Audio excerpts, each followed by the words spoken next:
Hello guys, welcome to Sunrise Classes and friends. पिछले session में मैंने क्वेश्चन नंबर 3 किया था। इंडियन स्टैटिस्टिकल सर्विस 2023 का हम लोग क्वेश्चन पेपर कर रहे थे एंड हमने पेपर 1 तो कंप्लीट निपटा दिया है। पेपर 2 में मैंने क्वेश्चन नंबर 3 तक कर दिया है। क्वेश्चन नंबर 4 आज हम लोग करने वाले हैं और क्वेश्चन नंबर 4 थोड़ा सा ट्रिकी था। आप इसको दो तरीके से बना सकते थे। एक या तो सस्ते में निपट सकते थे, क्योंकि देखिए एग्जाम जो है वो ट्रिकी होना चाहिए, तो या तो सस्ते में निपट लो या फिर महंगे की तरफ भी जा सकते हो। सस्ते में भी निपटने का तरीका समझा दूंगा कि सस्ते में अगर निपटना है तो क्या सोचोगे, ताकि बिना कलम टच किए आंसर दे सकते हो, और करके भी दिखा दूंगा कि कैसे इसको किया जा सकता है। दोनों ही तरीके हैं, कोई दिक्कत नहीं है। तो चलिए देखते हैं। लेकिन दोस्तों मैं आपको बतला दूं, क्योंकि यहीं पे मैं आप लोगों को बतला भी पाता हूं कि हमारे यहाँ ISS एंड RBI DSIM की ऑनलाइन ऑफलाइन लाइव रिकॉर्डेड सारे तरीके की क्लासेस होती हैं।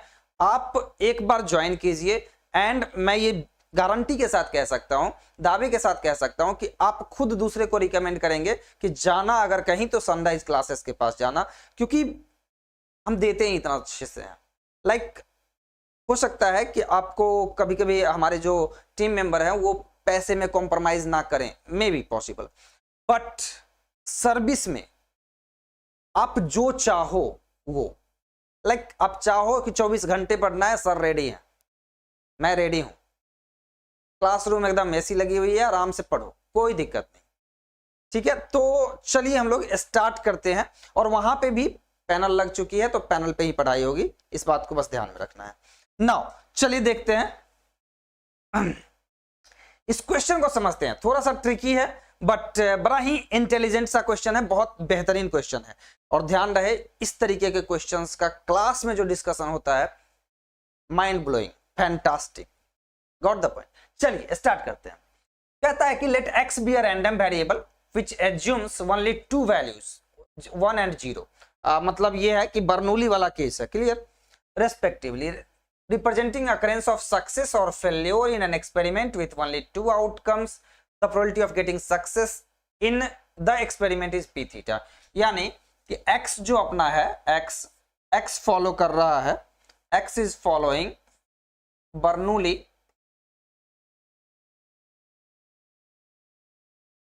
Bernoulli 1 and p theta, है ना, p theta। लेकिन p theta को डिफाइन किया गया है, p theta जिसका डेफिनेशन दिया गया है, तो जरा सा हम डिफाइन कर लेते हैं। p theta equal to theta if theta belongs to q, rational number को q से डिनोट करते हैं, q, and 1 minus theta if theta belongs to q complement, clear, q complement. यानी कि हम कह सकते हैं इरेशनल नंबर कह सकते हैं या अलजेब्राइक इरेशनल नंबर कह सकते हैं। चलिए, थोड़ा डिफरेंस होता है, उसको आप चाहें तो पढ़ सकते हैं, कोई दिक्कत नहीं। अब क्वेश्चन है कि एक एस्टिमेटर डिफाइन किया गया है जिसको सैंपल प्रोपोर्शन ऑफ सक्सेस कहा गया है। या तो सैंपल प्रोपोर्शन कह लीजिए ऑफ सक्सेस या सैंपल मीन कह लीजिए, clear.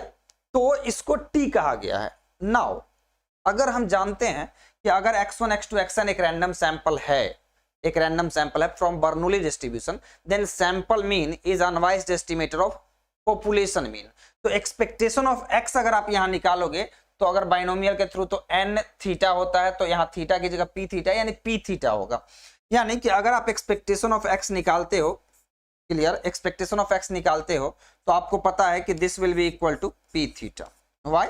Because probability that x equal to 1, probability that x equal to 1 वो है आपका p theta, and probability that x equal to 0 वो है आपका, तो आप अगर एक्सपेक्टेशन ऑफ x निकालते हो तो x की वैल्यू चुपचाप लेते हो ऐसे, x की वैल्यू 1, उसकी probability p theta, and plus 0, इसकी प्रोबेबिलिटी 1 माइनस p थीटा, जो कि हो गया क्या, p थीटा। कोई दिक्कत नहीं है। खैर ये चीजें विद इन अ सेकेंड आप कर लेंगे, वहां पे बहुत बड़ी चीज नहीं है। नाउ इसको करने के हमने कहे दो तरीके समझाऊंगा, एक लेंदी, दूसरा इजी, क्लियर। लेंदी तरीका मैं समझाता हूं और इजी तरीका मैं समझाता हूं।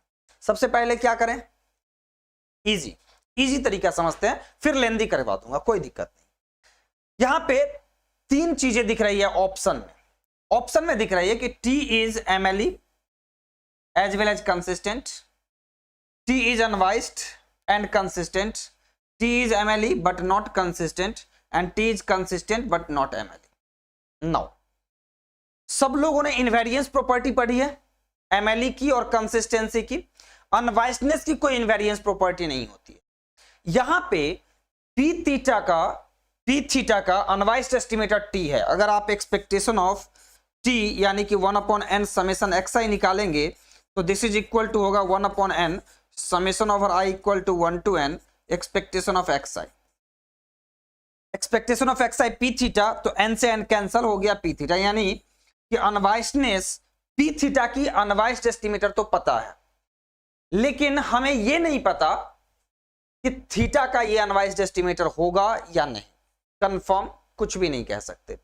अब अनवाइस्डनेस के बारे में कहना तो मुश्किल है, लेकिन अनवाइस्डनेस का जो ऑप्शन है वो क्या किसके साथ आया है? कंसिस्टेंसी के साथ आया है। कंसिस्टेंसी के बारे में एक बात जरूर जानते हैं, समझिएगा मेरी बात को, कि कंसिस्टेंसी की बात अगर करें तो कंसिस्टेंसी की इनवेरियंस प्रॉपर्टी हमें पता है। कंसिस्टेंसी की इनवेरियंस प्रॉपर्टी कहता है, समझिएगा कि कंसिस्टेंसी की इनवेरियंस प्रॉपर्टी कहता है, ध्यान रहे यहां पे जो पी थीटा है उसको अगर आप देखेंगे तो ये एक डिसकंटिन्यूअस फंक्शन है। तो इट इज 1-to-1 फंक्शन, ये एक डिसकंटिन्यूअस फंक्शन है।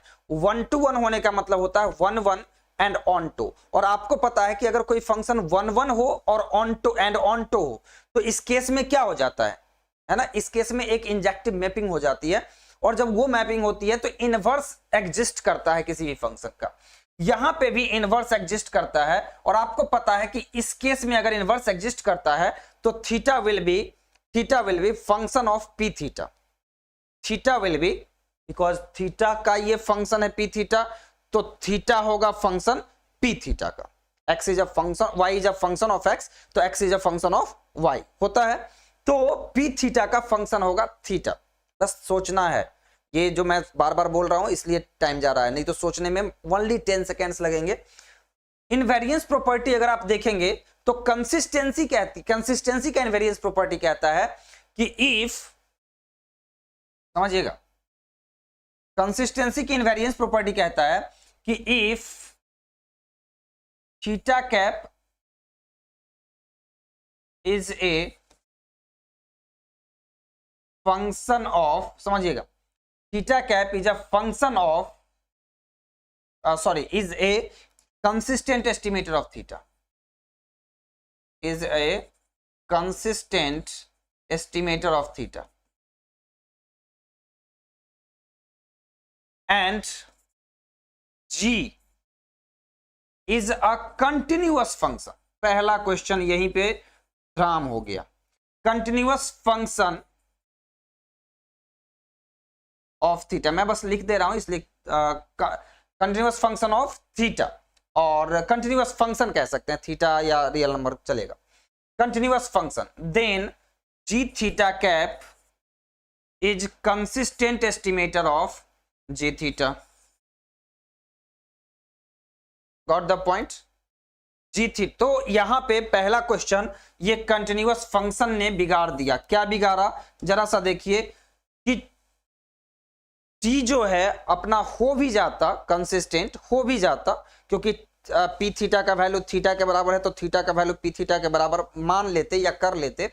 लेकिन प्रॉब्लम हो गई कि ये जो पी थीटा नाम का फंक्शन जो बना हुआ है ये आपका कंटिन्यूअस फंक्शन नहीं है। This is not a continuous function of theta.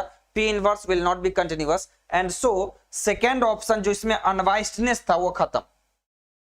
Clear? मैं ऑप्शन से डिस्कार्ड करना सिखा रहा हूं, उसके अलावा बना सकते हैं इसको अलग से, चाहें तो हम चेक कर सकते हैं। और अनवाइस्डनेस के लिए आपको पता है ना कि expectation of T equal to P theta आया है, लेकिन एक्सपेक्टेशन ऑफ टी देख लीजिए यहाँ पे। अब दूसरा तरीका बतला देता हूँ।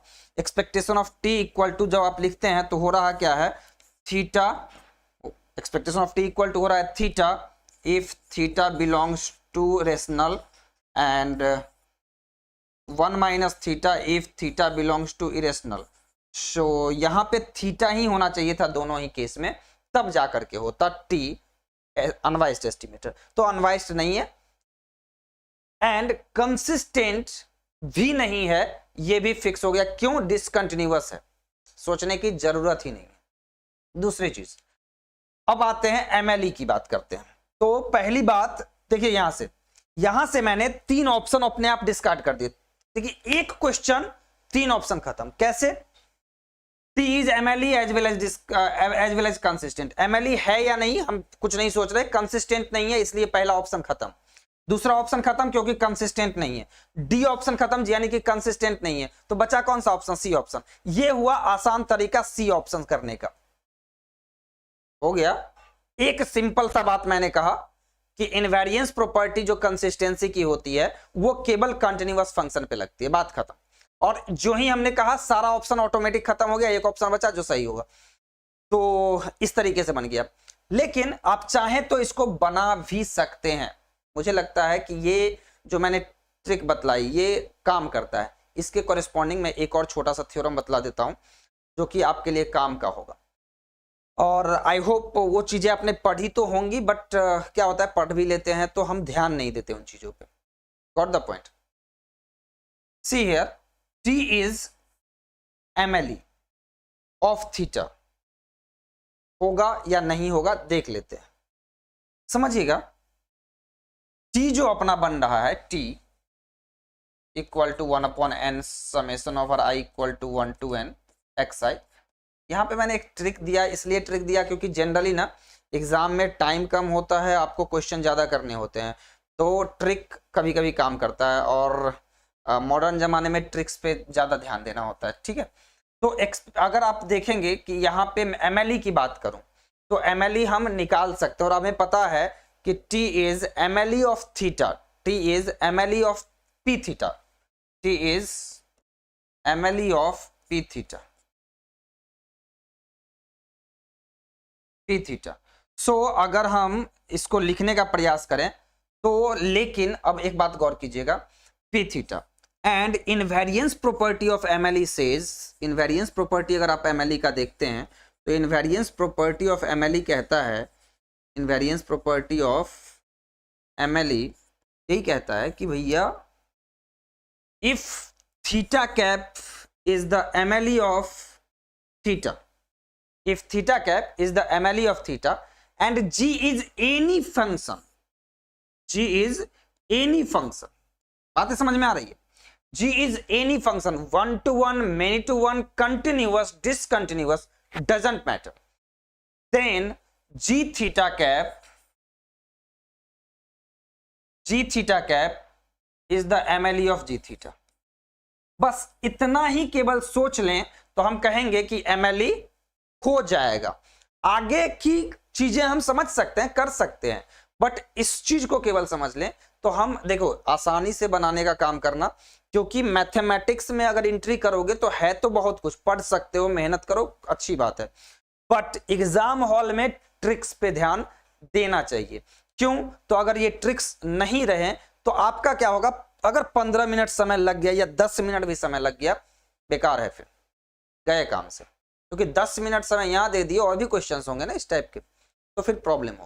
क्लियर? सो ये इस तरीके से आप बना सकते हैं। क्लियर? दूसरे भी तरीके हैं। सो अगर दूसरा भी तरीका आपको चाहिए होगा तो कमेंट बॉक्स में जरूर बतलाइएगा, एक्सप्लेन करके, लाइक हर चीज आपको लिख करके समझा दूंगा, एक एक लाइन क्या क्या होगा, होगी यही सब बातें, बस उसी चीज को मैं लिख दूंगा थ्योरी में। बट ये ट्रिक्स जो लॉजिक मैंने दिया वो लॉजिक माइंड में रखना। पहला लॉजिक जो मैंने दिया कंसिस्टेंसी की इनवेरिएंस प्रॉपर्टी पे, वो लॉजिक लगा करके पहले ही 1 मिनट के अंदर में आंसर दिया जा सकता है, कोई जरूरत ही नहीं है दूसरा मिनट लेने की। So that's all for today, we will meet again in the next session. ध्यान रहे 20 मई से 20 मई से हमारे यहाँ क्लासेस स्टार्ट हो रही है, तो अगर आप ISS या RBI DSIM की तैयारी करते हैं तो जरूर आए। ध्यान रहे, दूसरी चीज बतला देता हूं कि हमारे यहाँ जो क्लासेस होती है वो हिंदी मीडियम यानी बाइलिंगुअल लैंग्वेज में अलग होती है और इंग्लिश लैंग्वेज में भी होती है। तो जो बच्चे इंग्लिश लैंग्वेज में, मैं तो कहूंगा कि जो बच्चे हिंदी मीडियम में भी है, they should also have to practise everything in English, because your examination is going to be conducted in English.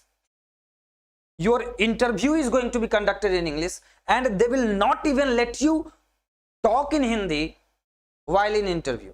So why not you should prepare before the exam, that how can we handle everything even psychologically in English, because in India talking in English is a bit confusing, is it? मैं एक बार देख रहा था कि मेरे घर के सामने कुछ लोग, एक लड़के बात कर रहे थे, और जब मैं वैसे ही खड़ा होकर सुन रहा था, मुझे हंसी आई कि अगर आज अंग्रेज होते तो पक्का जहर खा के मर गए होते कि क्यों मैंने इंडिया में आया, मैं क्यों मैंने इनको इंग्लिश सिखाई, ये इंग्लिश को गाली दे रहे हैं। मतलब इस तरीके की बातें होती है। तो आपकी इंग्लिश वैसी ना हो, your English should be well clarified, it should be so that if anyone listen to you, they should be very fond of you, that yes, he's the guys, they have a good background in English, as well as you can represent yourself, whether it is in English, whether it is in Hindi, and whether it is before the South Indian people, before the people who is not understanding Hindi even, because there are lots of areas in India where the Hindi is not being totally spoken.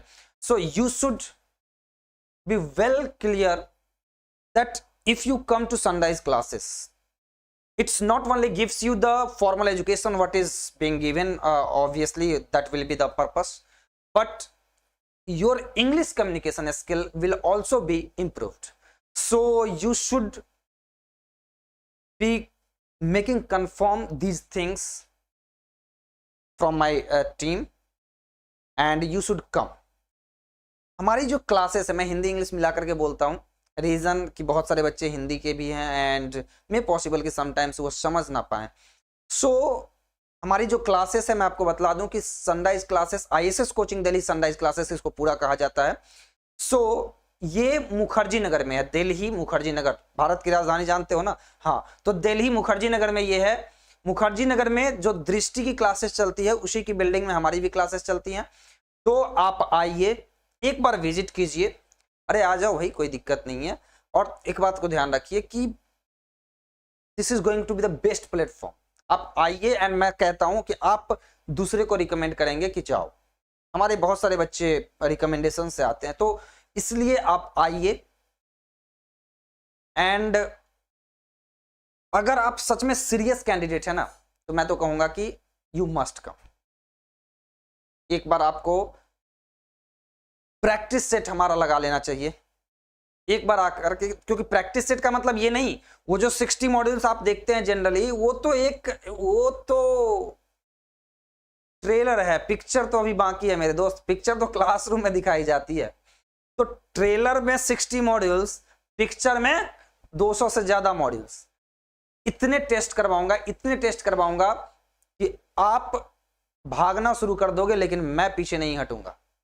और हमारी test का जो आप final test जब देते हैं, तो जो नोटबुक होता है, वो नोटबुक एकदम वैसे ही होता है जैसे एग्जाम हॉल में आपको मिलता है। So let's clear it and that's all for today. We will meet again in the next session. Thank you.